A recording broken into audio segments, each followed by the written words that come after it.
ጽናት ችግር ገጠማት። ኪራ እና ሀና ተሳሳሙ ከንፈር ለከንፈር።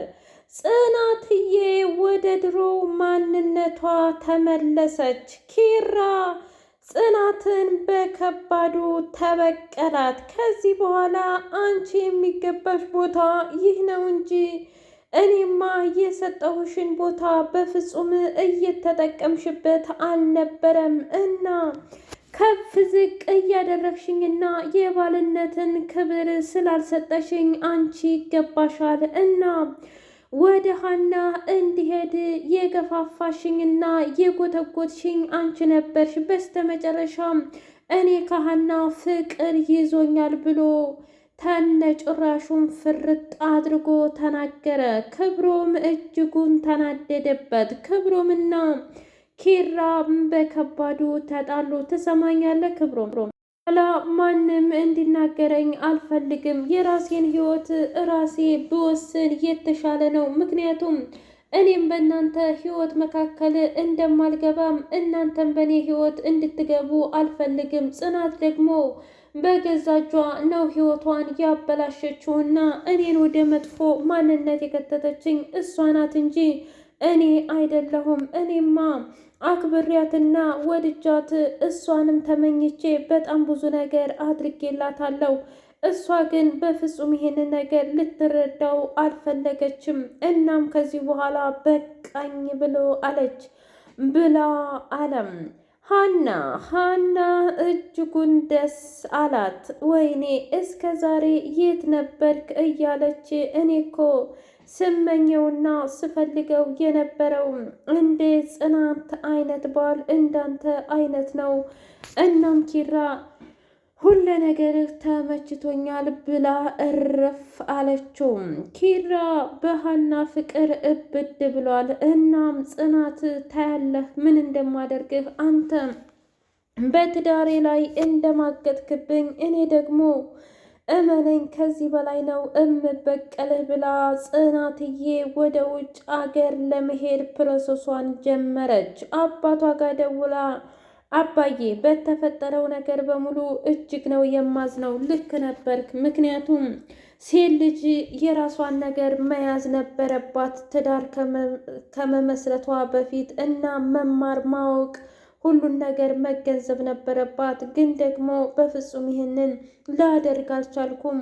አንተ ጠንካራ እንድሆን አሳድገህ ነበር፣ ግን አንተ ላኮራህ አልቻልኩም ብላ እዲቭና አባቷ ጋር ደውላ ስታወራ በጣም ደነገጡ። ቆይ ምንድነው የተፈጠረው? ጽናቴ እባክሽን ንገሪኝ። አንቺ እኮ አንድ ቅንጣት ልጄ ነሽ። እናም ከእናትሽ የተረፍሽኝ አደራዬ አንቺ ነሽ፣ ንገሪኝ ብሎ ሲላት አይ አባዬ ምንም ነገር አልተፈጠረም።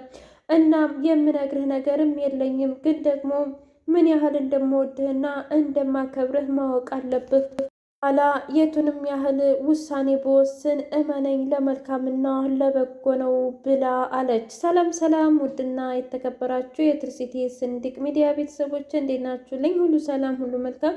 እኔ እግዚአብሔር የተመሰገነ ይሁን ሰላም ነኝ፣ ደህና ነኝ። ለዚህ ቻናል አዲስ የሆናችሁ ሰብስክራይብ እያደረጋችሁ ቤተሰብ ይሁኑ። ነባር ቤተሰቦች ደግሞ ስለምትከታተሉኝ እጅጉን አድርጌ አመሰግናለሁ። እጅግ አስተማሪውና አጓጊው ድራማ እንደቀጠለ ይገኛል። እንግዲህ እነ ሰኒና እንዲሁም ምሩዬ ሆነው ተሰብስበው ኪራንና ጽናትን ለማስታረቅ ደፋ ቀና ቢሉም እንኳ ጽናቴ አመረረች። እንዴት ነው በእኔ ላይ ችት አድርጎብኝ ኪራን ከአንድ አይሉት ሁለቴ ከሁለት አይሉት 5 ጊዜ ይቅር ብዬው ትዳራችን ይበልጣል ፍቅር ይበልጣል ብዬ የተመኘሁት እስከ ዛሬ ይበቃኛል። እስኪ ንገሩኝ፣ የእውነት እኔን እንደ ሚስት አክብሮኝ የማያውቅ ይመስላችኋል? እኔ ተው የምለውን በሙሉ እንዳደረገ ነው። እሱ የሚጠብቀው ያቺ ምስኪኗንና እንዲሁም ተጨቁና የምትኖረዋን ሰራተኛዋን ጽናት ነው የሚለው። ታዲያ ያቺ አሁንም ሰራተኛ ሆና እንድትቀጥል ነው የምትፈልጉት ወይስ ደግሞ እንደ ሚስትነት የሚስትነት ስልጣን ይዛ እንዲሁም ለባሏ ማድረግ የሚገባትን የምታደርግ ሴት ነው የምትፈልጉት። እስኪ እናንተ ለእኔም ለሱም ጓደኞቻችን ስለሆናችሁ እንድትወስኑልኝ እፈልጋለሁ። እኔ የኪራ ነገር እውነትም ግራ ገብቶኛል። የስራ መብዛት ነው እንዳልል ከዛ መጥቶ የተለያዩ አይነትን ነገር አርጌ ጠብቄው እንኳ በፍጹም ምንም ነገርም ቢሆን ደስ አይለውም። ጭራሽ ባስ ብሎ እኔ ላባዬ ብር ሰጥቶ ነበር። እናም እሱም ብር አባዬ አልቀበልም ሲል እኔ ለቤት አንዳንድ ወጭና ለራሴ ቀሚስ በገዛሁ ላይ ለምን አልነገርሽኝም ብሎ ተጣላን። እና ታዲያ ይህስ ብትሉ አግባብ ነው? ቢያንስ ለምንድን ነው እኔ ድብቅ ነገር አልፈልግም ጽናቴ፣ ስለዚህ እንድትነግሪኝ እፈልጋለሁ ብሎ ቢለኝ የተሻለ ነው። እሱ ግን ለምን ደበቅሽኝ እና ደግሞ ገንዘብስ በተደጋጋሚ ሰጥቼሽ የለም ወይ እያለ ጭራሽም ገንዘብም ስለሰጠኝ ወቅሳል። ታዲያ አንድ ባል ከዚህ በላይ ምን እንዳደርገኝ ፈልጋችሁ ነበር? እኛ የምናውቀው በሀገራችንም ሚስት ስትከበር ነው እንጂ እንደዚህ ስትቃለል አይቼም ሰምቼም አላውቅ እና መሮኛል ብላ አለች። እና ጆከር ከባድ ውሳኔ ወሰኑ። ከዚህ በኋላ በፍጹም በስፒድ ጓደኛ ልንሰቃይ አይገባም። እናም የእውነት ስፒድ በህይወት መኖሩንና አለመኖሩን ማረጋገጥ አለብን ብላ ሰኒ ሀሳቡን አቀረበች። ምን እያልሽ ነው? የእውነት እሱማ ባይሞት ኑሮ እሱ ፊት ለፊት ነው እንጂ የሚመጣው በፍጹም ሌላ ሰው አይልክብንም ብሎ ሲል፣ ተው እባክህ እንደዛማ አትበል፣ ይልካል። ምክንያቱም ድጋሜ መሳሳት አይፈልግም። አራዳ እኮ አንድ ጊዜ ነው የሚሳሳተው፣ ከዛ በላይ ግን ሊሳሳት አይችልም። እና እባክህ ልትረዳኝ ሞክርም ብላ አለችው። ምን ማለት ነው ደግሞ ይሄ? እኮ ነገርኩ እኮ የእውነቴን ነው የምልህ፣ አራዳ ለአራዳ አይሸዋወድም። ስለዚህ እባክህን ምንም ነገር ቢፈጠር ምንም ይሁን ምን አብረን እናልፈዋለን እንጂ በፍጹም እንደዚህ አታደርግም ብሎ አለው።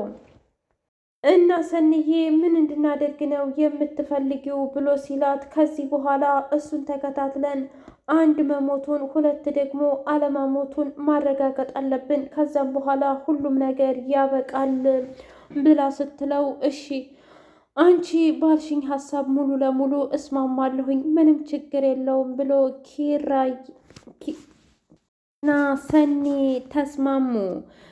ኪራ ሄዶ ሰኒ ጋር እስከ ዛሬ ለተፈጠረው ነገር በጣም ይቅርታ አውቃለሁ። ለትዳራችን በጣም ብዙ መስዋዕትነት ከፍለሻል። እኔ እሷን ባለማስታወሴ ገጠር ሄጄ ስለነበረ ነው መሬቱ እንደዛ የሆነው ማለቴ ካርታና ፕላኑ። እናም ላደረግሽልኝ ነገር መቼም ቢሆን አረሳም ሰንዬ።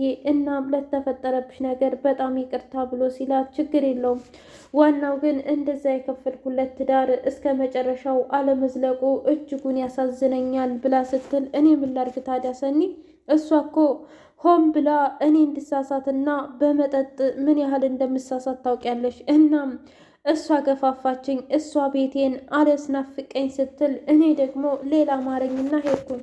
አሁን የማን ጥፋት ነው ብለሽ ታስቢያለሽ ብሎ ሲላት፣ ተው ኪራ እንደዚህ እያልክ የእውነት አንተ እንዳላጠፋህ አታድርግ። የቱንም ያህል ብትገፋህም ብትበድልህም ፍች እያለ እንዴት በላዋ ላይ 80 ሳይወርድ እንደዚህ ታደርጋለህ? ጽናትም ቢሆን አንተም ብትሆኑ አጥፍታችኋል። ከዚህ በኋላ ማናችሁንም ማናገር አልፈልግም እና ችግሬንም እራሴ ብቻ እወጣለሁ ብላ አለችው።